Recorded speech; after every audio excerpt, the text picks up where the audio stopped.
ଘରେ ହେଉଛି ଗାଡ଼ି ପୂଜା ଆଉ ଗାଡ଼ି ପୂଜା କରୁଛନ୍ତି କୁନ୍ଦନ ଜେଜେବାପା। କାରଣ ଫାଷ୍ଟ ଆମେ କରୁଛୁ ଆମ କାର୍ ପୂଜା। ଆଉ କାର୍ ପୂଜା ଆମେ ଫାଷ୍ଟ ଏଇଥିପାଇଁ କରୁଛୁ କାରଣ ଆମେ ଯେତେବେଳେ ଯୁଆଡ଼େ ବି ବୁଲି ଯାଉଛୁ ପୁରା ଫ୍ୟାମିଲି ଏ କାର୍ ଭିତରେ ଆରାମସେ ଯାଉଛୁ। ଆଉ ଆମ କାର୍ର ନାଁ ହେଉଛି ଲକ୍ଷ୍ମୀ।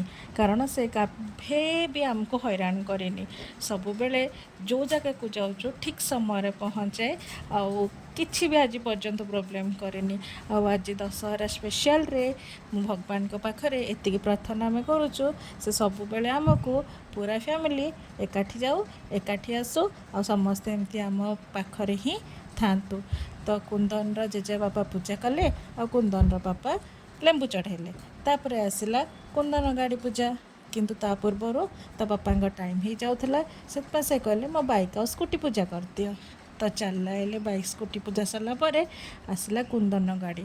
ଦେଖନ୍ତୁ କୁନ୍ଦନ କେତେ ସାରା ଗାଡ଼ି, ସାଇକେଲ, ତାପରେ ଆମ୍ବୁଲାନ୍ସ, କାର୍, ଟ୍ରାକ୍ଟର, ହାଇଡ୍ରା, ଦେନ୍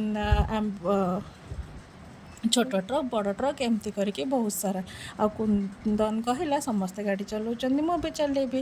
ତ ଫାଇନାଲି ଆମ ଘରର ପ୍ରଥମ ଗାଡ଼ି ହେଉଛି ସ୍କୁଟର। ତ ତାକୁ କେମିତି ଭୁଲିଯିବା। ତେଣୁ ମୋ ଶ୍ୱଶୁର ମାନେ କୁନ୍ଦନ ଜେଜେବାପା ପୂଜା କଲେ ସ୍କୁଟର।